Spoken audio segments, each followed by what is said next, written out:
गजानन महाराज की जय। आपने भृगु ऋषि जी आ जका गया ब्रह्मा जी कने पांगी के जाऊँ मैं जगन मैंने कौन आदर देवे। ब्रह्मा जी कने गया जहाँ ब्रह्मा जी गायत्री कने बैठा ध्यान को नहीं दियो। ध्यान को नहीं दियो इस बार आई हुई मन में क्रोध के ब्रह्मा जी थाकी कटी पूजा नहीं हुए। क्रोध आ रहे शराब दे निकल गया। आगे गया शिव जी कने चला। शिव जी कने गया तो शिव जी नृत्य करे भाई ध्यान को नहीं दियो। ध्यान को नहीं दियो तो कि शिव थने शराब देऊँ थारी पूजा नहीं हुए थारी लिंगरी पूजा हुई। बटों क्यों अब चालो विष्णु कने चला। विष्णु कने गया।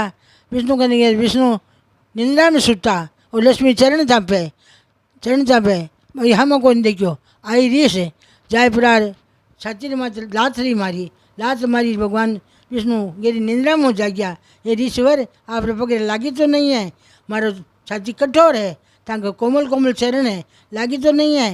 तो लक्ष्मी जी श्राप दियो।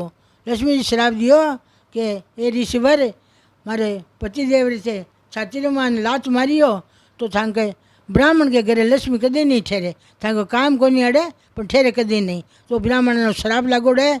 ब्राह्मण श्राप रो मतलब वो है कि ब्राह्मण आपरी रोजी रोटी कमाओ और जीमो भंडार भरोड़ो कौन रहे काम अटकोड़ो कौन रहे। वो शिवान की जय।